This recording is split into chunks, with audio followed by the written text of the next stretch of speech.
We call the April 5th Williams County Board of County Commissioners meeting to order. Beth, can you take roll? Barry, Here. Steve, Here. Bo, Here. David. Here. We have a quorum. We'll proceed. Pledge of allegiance, please.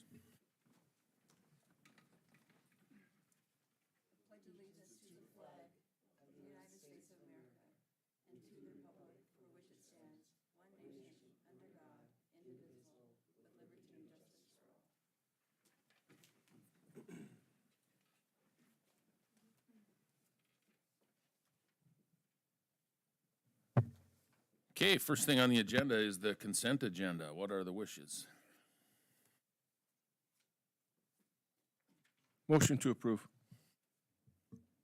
Second. Is there any discussion? Roll call, please. Barry, Yes. Steve, Yes. Corey, Yes. Bo, Yes. David. Yes. Motion carried. Item E is D, I'm sorry, bid openings. Dennis, you hand a whole pile of papers out. Okay, let's start with the first one, the tandem axle plow truck.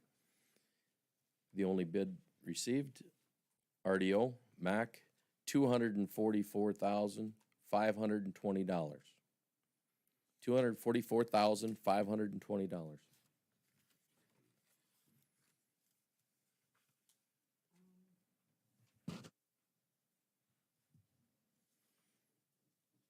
How does What's that fall in for trucks we bought in the past? I mean, I know it'd be Well, higher. things have changed drastically.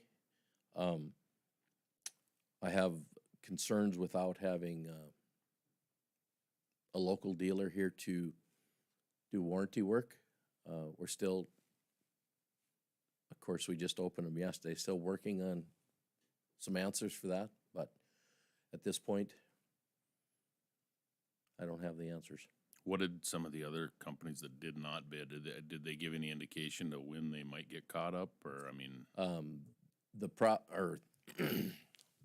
And I'm saying all of the people that called, that Freightliner, Western Star, Kenworth, I didn't hear anything from Peterbilt that I'm aware of, International, all made the indication that they're a long ways out, and they were not comfortable putting a price down because they're so far out with the way things are today. It's been going up drastically, like $30,000 in 6 weeks. So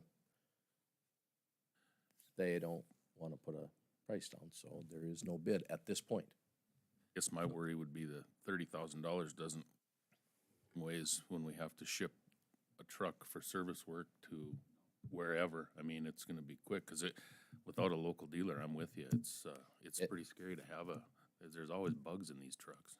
Yeah, so if Daily. like, I'd talk with, if we tabled this bid till the first meeting in May, then you would have more information from the other company, correct? I hope, yes. I would recommend to table this until we can get some other answers. Well, I would make that motion. Is there a second? Second. Any discussion? Roll call, Beth? Steve, Yes. Corey, Yes. Bo, Yes. David, Yes. Barry. Yes. Motion carried. Okay. On the track type skid steer, we're trading in one.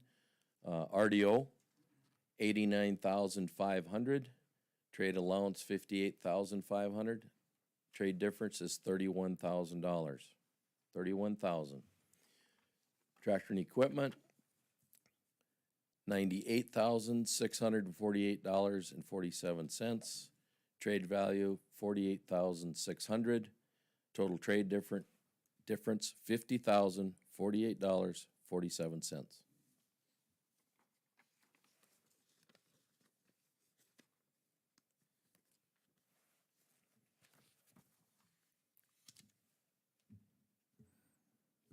Bobcat didn't bid, Dennis?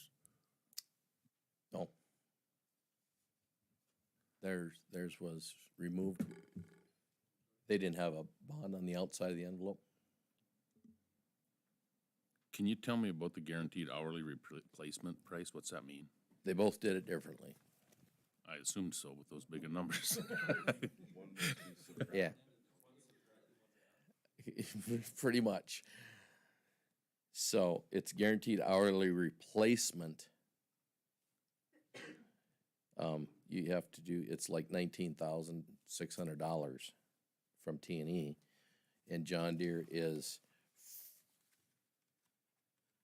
$4,300 at 500 hours. So again, it's up to 500 hours. We would get a new one and give them a check for 4,300. Today's prices. So I'm guessing you would recommend the John Deere, Yes. and I would make a motion to accept John Deere RDO's bid. Okay, we have a motion. Is there a second? Second. Any discussion? Roll call, Beth. Corey, Yes. Bo, Yes. David, Yes. Barry, Yes. Steve, Yes. Motion carried. Okay, we'll move on to the annual bids we do annually. We'll go to the crushing. Williams County owned pits, sundry sand and gravel. Class 5, $2.75. Class 13, $2.75 a ton.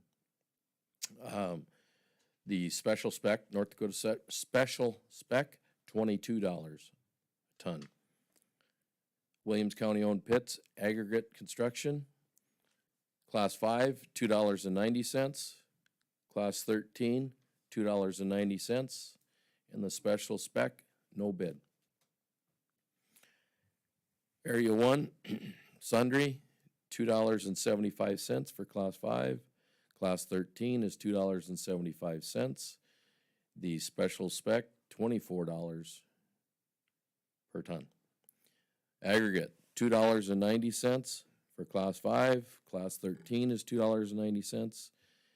And the special spec, $19 per ton. Area 2, sundry sand and gravel, Class 5, $9 per ton. 13, $9 per ton. Special spec, $26 per ton. Aggregate, no bid. Area 3, sundry sand and gravel, $3.25 per ton. Class 5, Class 13, $3.25 per ton. And the special spec, $22 per ton. Aggregate, Class 5, $3.29 per ton. Class 13, $3.29. Special spec, $19. Area 4, sundry, Class 5, $9 per ton. Class 13, $9. Special spec, $26. Aggregate, Class 5, $8.50. Class 13, $8.50. Special spec, $19 per ton. Area 5, sundry, Class 5, $3.25. Class 13, $3.25. Special spec, $23 per ton. Aggregate, no bid. Area 6, sundry sand and gravel. Class 5, $6 per ton. Class 13, $6 per ton. Special spec, $23 per ton. Aggregate, no bid. And is this one you want us to approve both? Approve all, yes, in case we need something out of whatever area fitting. Yeah, but I just curiosity here. What is the difference between 2 and 4 and 6 for the areas? I mean, Different parts of the county, Well, and that's, they may have a pit, or they may have already crushed it. because I was curious as to, I mean, if you're making Class 5 in all all 6 areas, why it would be, 3 times the cost in area 4 as compared to area 1, you know?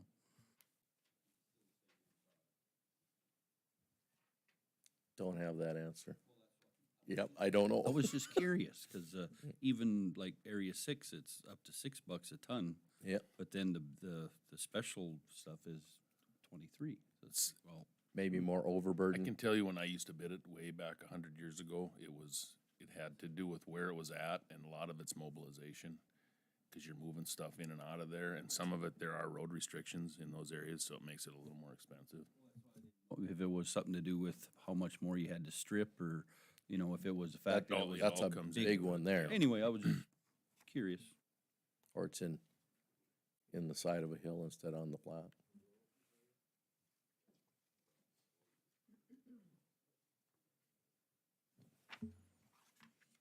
Okay, so believe I'm still looking for a motion. Make a motion to approve, the gravel crushing bids. Is there a second? Second. Any discussion? Roll call. Bo, Yes. David, Yes. Barry, Yes. Steve, Yes. Corey, Yes, motion carried. Barry. Okay, we'll move on to gravel hauling. And again, this is for our, if we need to get somebody, so we would choose whatever fitting mileage and dollar amount. There's gonna be a lot of variance in this, and we accept, if you so choose to accept all of them, we put them in the, if needed, we use them in the right areas and amounts. So I'll read the names that give us a price, and of course, there's surcharges that will be possibly with the way things are. So we have C and CB Aggregate. They're out of Des Lacs. We have Getzloff Trucking, Horb Transport, J-Mac, Stealth Energy, Storbakken, and Sundry Sand and Gravel. Can we just get CNCB to do all of our gravel spreading from now on for $1.85 an hour? Sorry, That, kinda jumped out at me. I think we'll sign them up. Okay, obviously they did not read the directions, so, can we get a motion? Yeah, quite a ways off.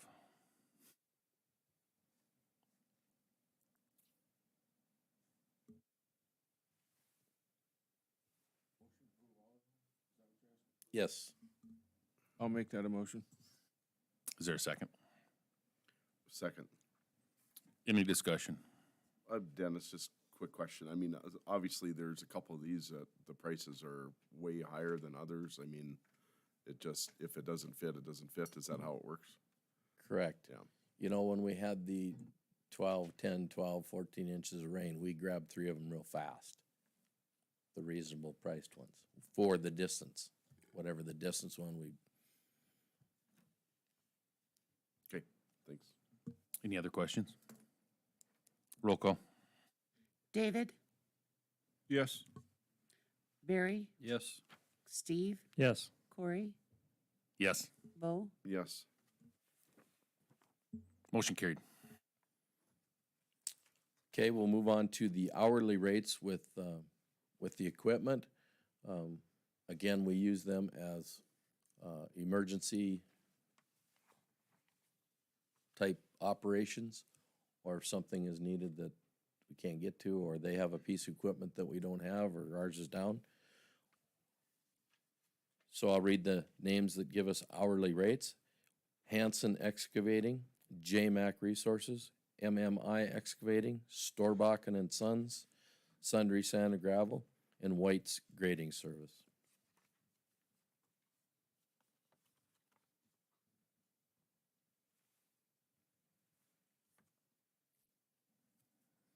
Anybody got any questions on those?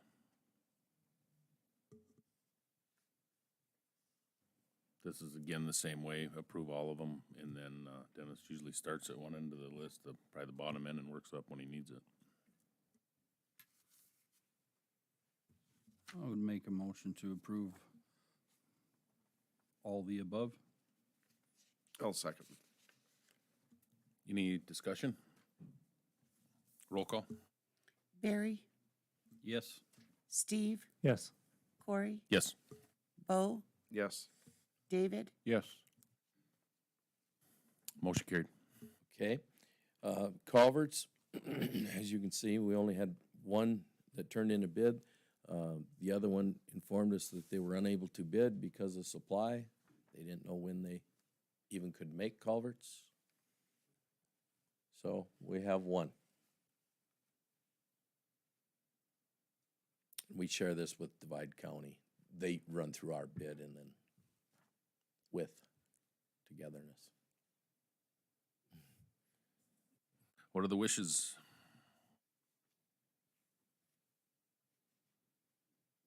Move to approve. Second. Any discussion? Roll call? Steve, Yes. Corey, Yes. Bo, Yes. David, Yes. Barry, Yes. Motion carried. Okay, the last one is tires. And of course, depends on the size and what we need or whatever, we call around to the availability also. Elite Tire Service, OK Tire, TNT Tire and Auto, and Williston Tire. Those are the four that turned in. Make a motion to approve the tire bids. Is there a second? Second. Any discussion? Roll call? Corey, Yes. Bo, Yes. David, Yes. Barry, Yes. Steve. Yes. Motion carried. Thanks. Thank you, Dennis. And I have to apologize. We have one person that would like to address the board. If you could come up, introduce yourself. Morning, guys. Ted Reinertson is my name. I have to push this to, you can hear me? All right.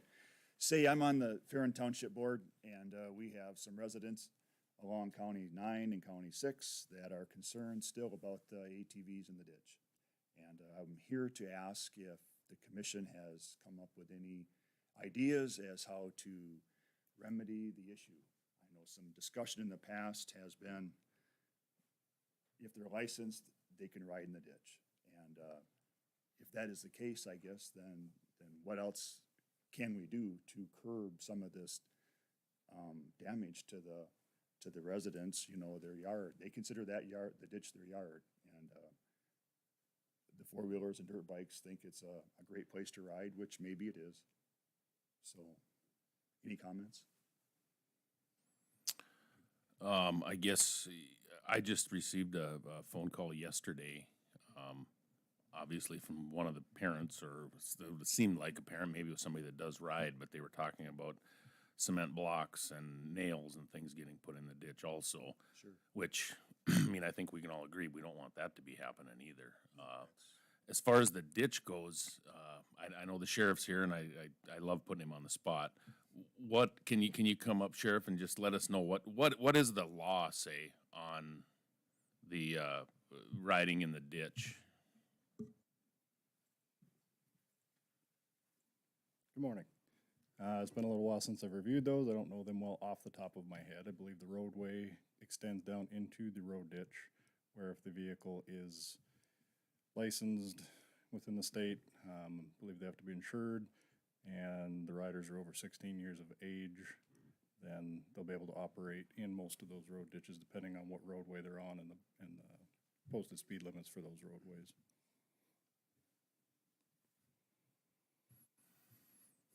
Okay, you know, the other thing that we did support heavily with Jeremy was the ATV trail that has got signs. That was one of our first steps to try to curb it. I mean, there's other mics up here too, guys. I don't have to talk all the time. Well, I just find it funny, or, you know, I don't know if it's funny, but weird, ironic that You know, they're considered a vehicle, they gotta be licensed, you gotta be insured, you gotta be over 16, but, and you can drive in a ditch, but I'm pretty sure if I drove from here back home in the ditch with my pickup, someone would stop and wonder what I was up to. Yeah, It's they're a vehicle's a very- vehicle, very right? unique in that way, yes. I don't disagree with you. If I was a landowner in that area, it would be very frustrating. However, we can only do what the law allows us to do. And when we start talking about trying to make traffic stops on these types of vehicles, most people are gonna stop, but there is a frequent number of them that don't, and it turns into a higher risk event, just trying to make that contact to give the notification than it's potentially worth.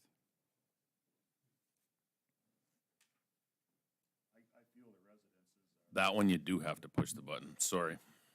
I feel the residences they feel stuck, as far as not being able to, deter them. And the law enforcement, it's tough. I realize that. It's a challenge to stop, a dirt bike in your cruiser. I don't know. They're looking for answers. They're coming to us, wanting us to solve it. And we're like, well, we're not the law. We don't write the law. So we feel stuck as well as a township, as they continue to be disgusted with the situation. So if you can give us some help maybe with enforcement or some ideas as to mitigate them. I mean, some folks have put obstacles in the way, I'm sure. You can see them, and some people have been denied, and it seems unfair, but a lot of times that's how life is. It's not always fair. Well, I think Karen probably has the answers for us, because we've been over this where they can be on the in slope but not the back slope, but there's But at the end of the day, when we talked about this before, about the only thing the landowner could do was fence out their property at where the easement ends, is kind of about where we ended with this. yep, because You own to the center. I mean, your easement is not the end of your property line, it's the end of your tax liability. Well, I know, but I can't take, if I wanna put cows in the road ditch, technically, I can't put my fence right on the edge of the road and graze the grass up to the road.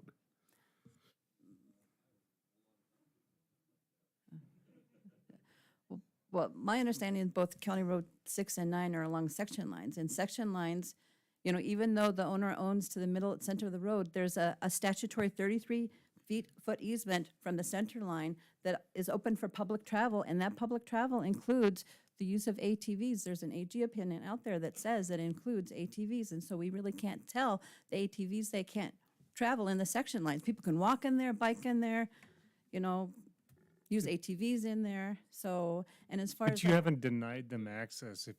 They can still drive on the road, even if we had, for example, if we made a rule that in residential areas, they could not drive their motorcycles. Can we do any kind of, is there any limiting rule that we can create that says they can't do that in residential areas?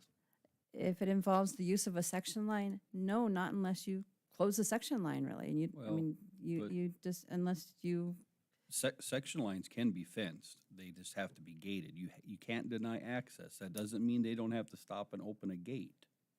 But if they're not denied access to it, you're not breaking the law. that would So be, we're gonna put a But gate you're on gonna- County 9? yeah. I'm no, that- confused. Yeah. Right, and again, what I'm saying is that the road's still open. If we just say that you can't drive in the ditch in residential areas, I don't know. I'm just trying to delineate a difference. Again, the ditch is part of the section line easement, and So what you're saying and- is there is a law, a statute already that's there, much like you just said, we don't write that law. We have to follow it. So the fact of the matter is, there's higher people than us that wrote the law, and we really can't change that. no, not unless you want to, under the law, you can close the section line, or you can actually allow an obstruction, but you can't allow an obstruction that prevents people from using the section line for travel or access.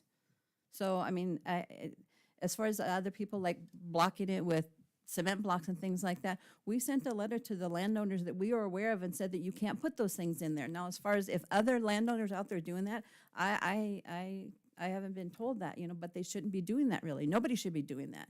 So, Well, and it sounds to me like we probably need to send the letters again, because, Commissioner Hanson reached out to me last night. We forwarded the information to our patrol division again, and they're gonna go out and check this morning and see what they locate or not, and then we would move forward with contacting Karen at that point.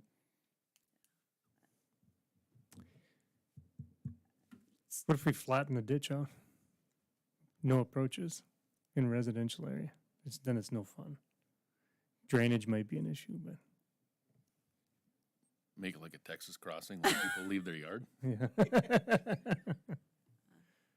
the bottom line really is it's part of the section line, and section lines have been open for public travel, including ATVs, bikes, anything like that. I mean, but also, you know, they're not allowed to damage the people's property either, though, but that would be something civil on the landowner's part, really, not something that the county would. So, I mean, Did you see anything go down as far as the amount of travel, once we did open the actual trail that is put together? Or is it the same crew? I feel it's the same crew, the same number of people. I think the other issue is if they're licensed, they're legally can ride there. I'm assuming that they're avoiding the road because they're unlicensed. That's an assumption. I haven't asked. But to think that all of these bikes and four-wheelers and the age requirement and so forth is being met, I don't think that is the case. But without stopping them and investigating and so forth, I realize that information won't be very easy to find. If it is a section line, you know, so be it. They do have that right to travel that, but it's sad that they feel they have the right to destroy and create these ruts and so forth in the ditch. It is damaging to the property, and it could be a collision too if you weren't watching when you leave, and they're flying through there wanting to grab some air. They might, you know, collide into a vehicle. So there is some of that potential going on as well. Anybody got any other thoughts or words of wisdom? A question, if I may, of Karen and Berlin. I know they put, I don't know that we do it around here, but they put cameras on traffic signals, traffic lights, and then they issue, somebody runs a red light, they issue a citation. Can cameras in this situation be installed? I'm not saying it can happen, but I'm just saying, if cameras were installed and somebody was riding in the ditches and breaking the law, can they be cited for that? Potentially, but you'd have to be able to identify the registration on the vehicles, and they're not always easily seen on off-highway vehicles either. Or if they're wearing helmets and things, you're not gonna positively identify a rider. It's a potential logistically, I'm not sure how you would do it. But something to potentially look at. I don't know, I guess with all the state statutes, it seems like to me that would be to investigate that, or what it would cost to even do it, I guess.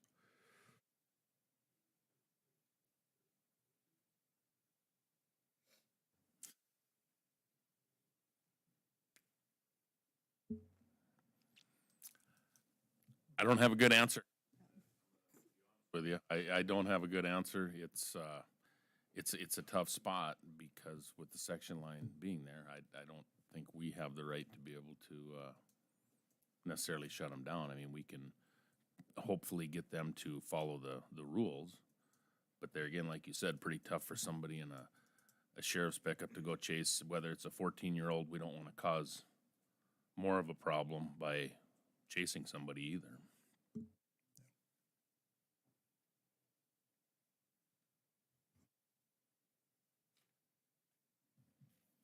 I guess the only thing, if, you know, if we just let the patrols know that, it's out there and it's an issue, and if we see guys doing tabletop jumps off of somebody's approach, maybe we need to have a discussion with them and say, you know, this probably isn't real Yeah, safe. Obviously, those instances when they're going in a road ditch like that, coming up an approach, they're supposed to be stopping prior to yielding to traffic. So those are violations, and if we're in the area and we see those occur, we can attempt to make the stop, but it's not surprising if somebody has insurance and registration, they're likely gonna stop for us. If they don't, they often don't stop. So the landowners, the one thing that they could do and to empower them would be to go out with their phone and video this activity happening and attempt to identify who they are and their license and registration. Can they do some kind of citizens, can they empower themselves to provide you the evidence that you need to be able to ticket one of these kids? Well, they certainly can record it, and if they want to pursue a complaint, then they can notify our office, give us whatever evidence they may have of the violation that occurs, and potentially identify, the registered owner and potentially a driver at that point, send that information to the state's attorney. Okay. I mean, it's at least to give them something, right? I mean, it just, Yeah, that's fair enough. I mean, if we can provide the landowner with some tool, to get some help as far as, understanding, the laws and so forth. And, that's what they're looking for is something done besides, kicking the can, because, that, when I say that doesn't make them happy. But if I can give them some tools, some ideas as to try and mitigate, this, I mean, it's obvious that they're not stopping at the driveway, but it's also difficult to I mean, you can't tell me we're the ones that have to invent this. There's probably happened somewhere else in the state. Maybe ask them and see what other people have done in other counties. Sure. Yep. Something. Okay, appreciate you coming in. If we come up with more, and if you come up with more ideas, let us know. Very good. Thanks, guys. I will maybe give a report next month or two. We'll see. Go from there. Thank you. Sounds good. Thanks, Ted.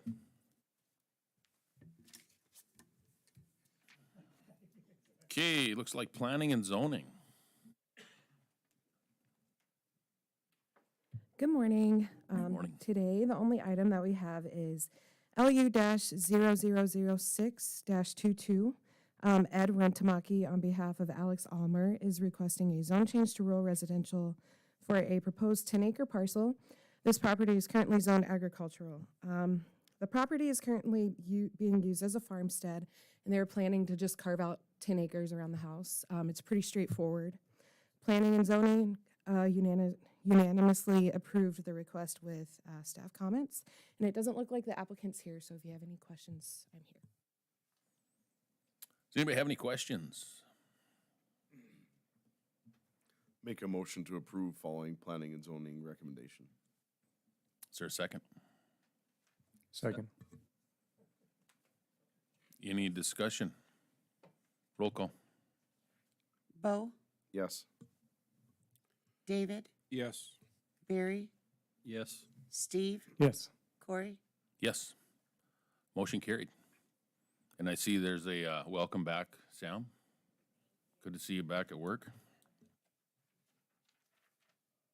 Okay, we're at the assessors.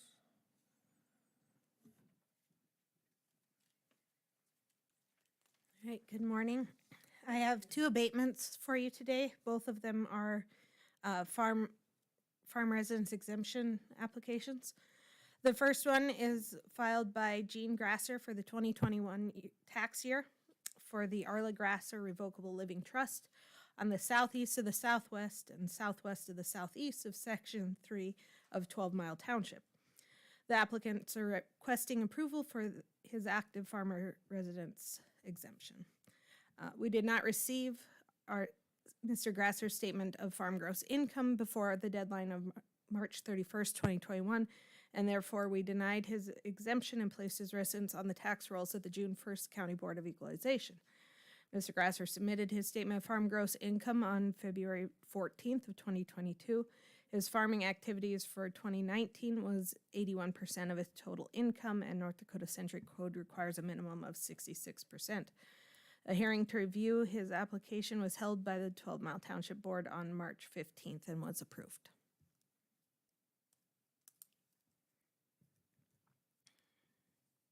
Make a motion to approve the farm residence exemption.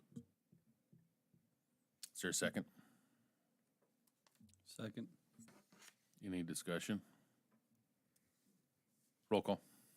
David, Yes. Barry, Yes. Steve, Yes. Corey, Yes. Bo, Yes. Motion carried. The next one is for an abatement for 2021 tax year filed by Douglas and Sherry Swansera on the southwest of Section 2 in Hazel Township. They are also requesting approval of their active farm residence exemption. They did not return their statement of farm gross income before the 2021 deadline and was placed on the tax rolls on the June 1st County Board of Equalization. Mr. Swansera submitted their statement of farm gross income on January 7th. Their income from farming activities for 2020 was 91% of their total income, and North Dakota Century Code requires a minimum of 66%. The Township Board heard their application on March 15th and was approved. Make a motion to approve this farm residence exemption. Is there a second? Second. Any discussion? Roll call. Barry, Yes. Steve, Yes. Corey, Yes. Bo, Yes. David, Yes. Motion carried. That's all I have. Thank you. Thank you. Darcy, Yeah. there was a gal from Ray's Yeah, housing, yes. did she get a hold of you? Yep, and we got her taken care of, so. Good deal. Okay, next up, auditor. Yes, I just have the amended contract for the administration of the tax levy funds and state matching grant funds for the senior citizen services and program. It was discussed in the finance committee, and this is an amendment to their 1996 contract. Mr. Chairman, I'll make a motion to approve the amended contract and authorize the chairman to sign. Is there a second? Second. Any discussion? Roll call. Steve, Yes. Corey, Yes. Bo, Yes. David, Yes. Barry. Yes. Motion carried. Thanks, Beth. Finance, Christie.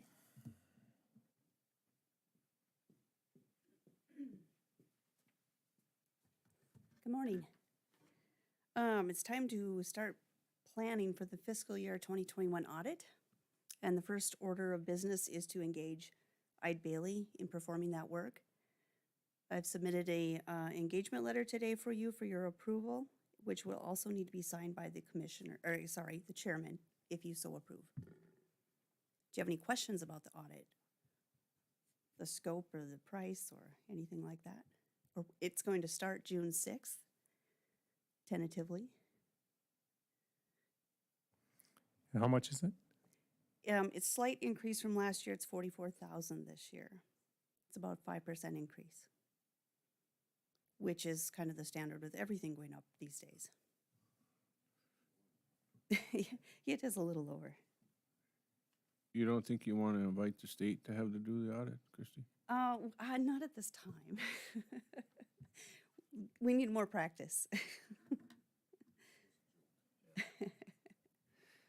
We're on their waiting list. And there was some talk one time with the water board. Are they included in this audit too then? Yes, Just all the discrete components would be included. That would be water board, park, weed, and vector. Make a motion to approve the engagement letter and authorize the chairman to sign. Second. Any other discussion? Roll call. Corey, Yes. Bo, Yes. David, Yes. Barry, Yes. Steve. Yes. Motion carried. Thank you very much. Thank you. Mike Smith, going to talk about the Williams County burn ban.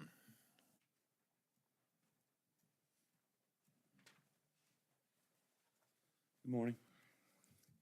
So as we all know that it's very dry outside and it doesn't look like we have any relief in sight. And so we need to discuss enacting this burn ban so we can kind of cut down on trying not to burn down the county. I gave you guys an updated version this morning where we have excluded the grills and the barbecue grills and things like people's patio fire pits that are controlled by propane and things, just as long as they have a 15-foot clear space and they have water or a fire extinguisher and things like that. We did move from, so let me back up. We had a meeting last Thursday with all the fire chiefs in the county to discuss this. What's different about our burn ban this year versus last year?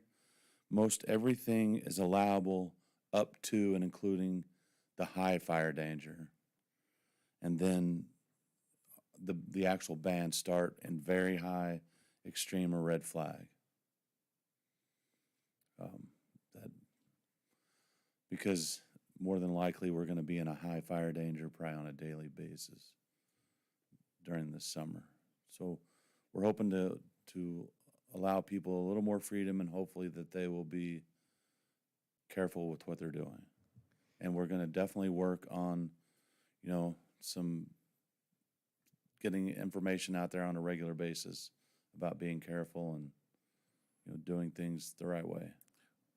Where will they be able to find what the risk level is, Mike? Will we be able to get that put on the front page of the? So I just talked to Helen about that. Right now it's under emergency management in our website, but we'll try to get that pulled up to the front page of our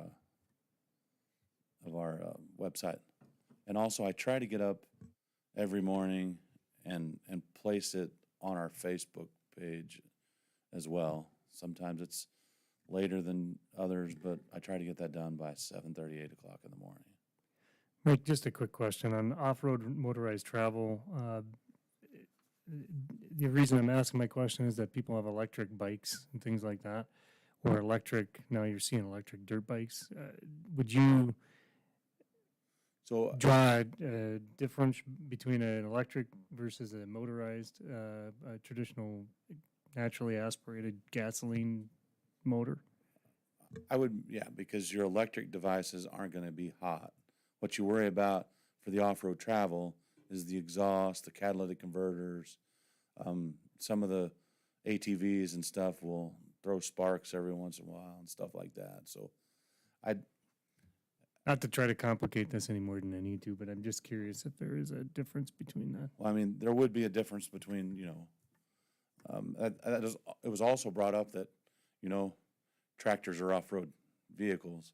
That's why we put unnecessary off-road travel, because we know that farming is necessary. So Perfect. I don't believe there would be a problem with electric vehicles. Although I've seen some of those videos of those scooters exploding in people's houses. So Yep, true.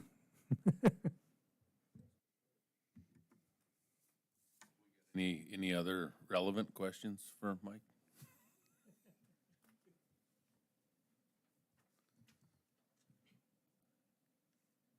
No questions. Can we get a motion to move forward? Mr. Chairman, I'll make a motion to approve the 2022 fire emergency and burn ban and authorize chairman to sign. Is there a second? Second. Any other discussion? Roll call, please. Bo, Yes. David, Yes. Barry, Yes. Steve, Yes. Corey. Yes.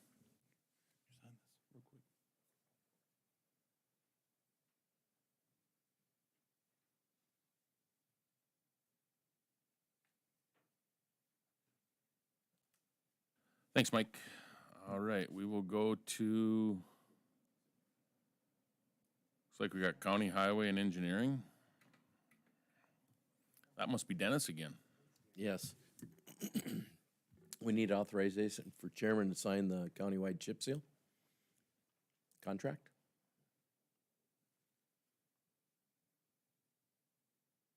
How much?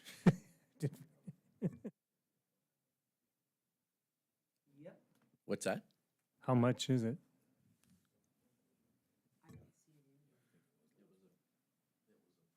Did we, yeah, it's, okay, okay, we approved. never mind then. Disregard my question, please. Can we get a motion? So moved, Mr. Chairman.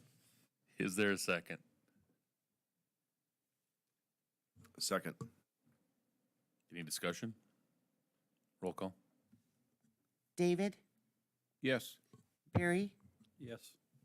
Steve, Yes. Corey, Yes. Bo. Yes. Motion carried. Thanks, Dennis. Northwest Youth Assessment Center.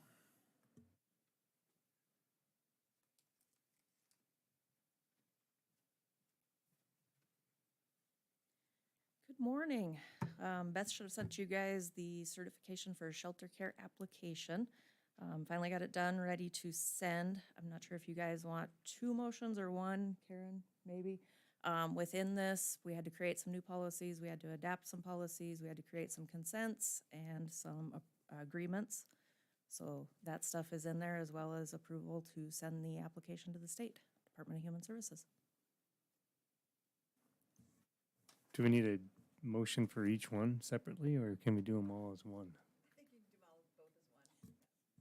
I would make a motion to accept and authorize the chairman to sign the application for shelter care certification application document, shelter care certification supporting documents, Williams County 22 to 23 governance liability policy, and the Williams County 22 to 23 auto policy. Is there a second? Second. Could you repeat exactly what? Okay. Any other discussion? Roll call, Beth. Barry, Yes. Steve, Yes. Corey, Yes. Bo, Yes. David. Yes. Motion carried. Thank you. And then with this, there's some grant funding available. Do you want me to bring you back the application for grant funding or just send it out? Grant money, I think you should just send it out, Okay. but that's just my opinion. Go get it. Okay, and then I'll be back in a little while with attendant care changes. Awesome. Have you had any luck with the email you'd sent out before with the, having issues with help getting through all of this? Are they I working did. with you? Corey Peterson also reached out to me. One of their bosses apologized for what had occurred and assured me that there would be some more working together coming forward. So I think we're through the worst of the hurdles. Any questions? Great, thank you. Thank you. Come on down, Helen.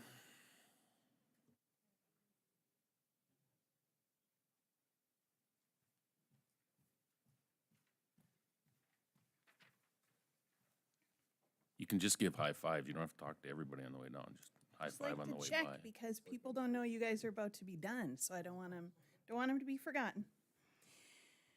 All right. We have 2, but I talked to the sheriff this morning, so I'm going to add 1. We actually have 3 positions we're going to seek permission to fill. In Development Services, we have a building inspector, and at the Youth Assessment Center, a youth care attendant, both of whom are moving out of town, and so we're looking to fill those positions. And the sheriff notified me that he has a corrections officer. I didn't get the details, but we're going to have a position to fill there too. So permission to fill those 3, please.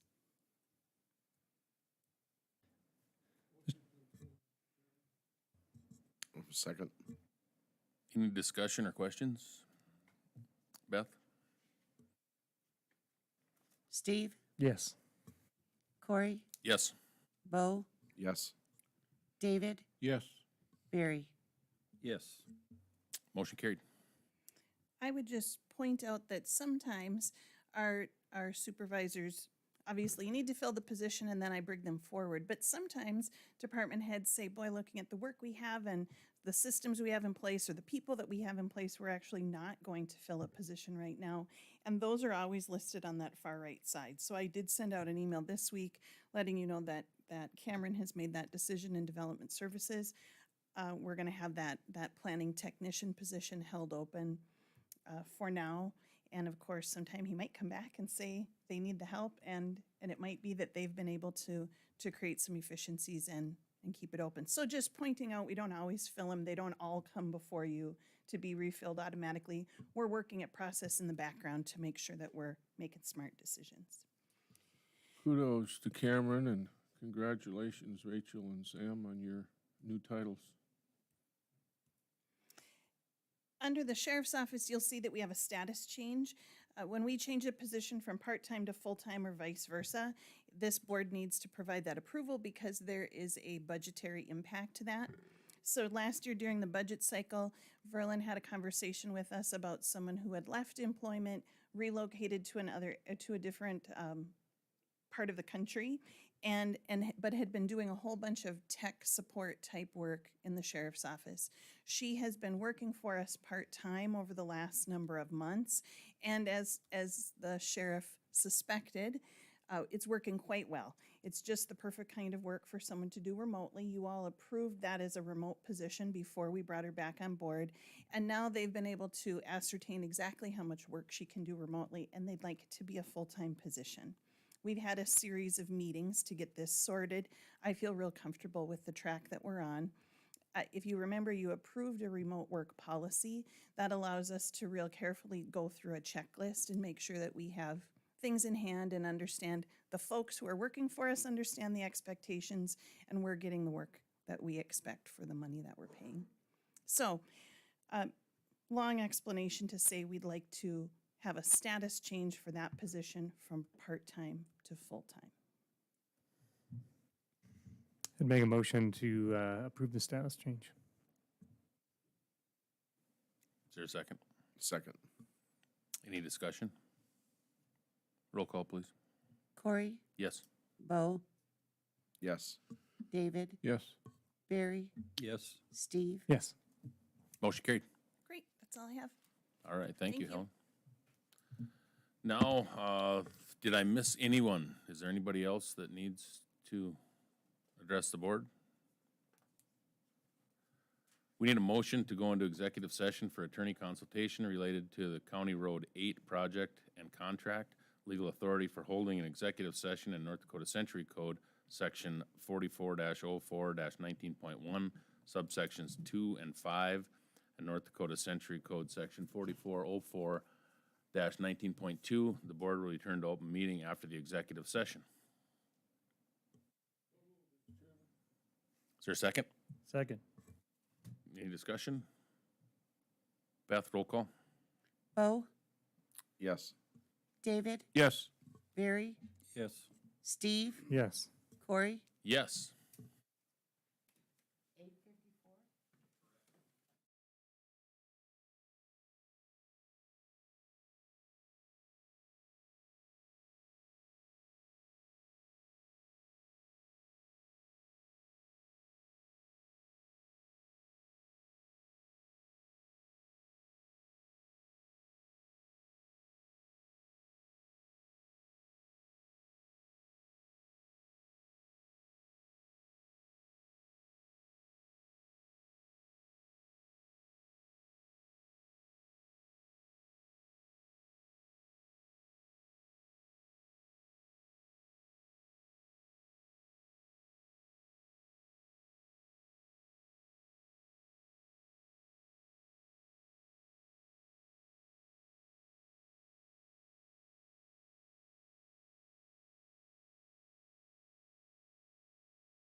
Okay, we'll call the meeting back to order. All right, based on the discussion we had in executive session, I'm going to recommend the board make this following motion.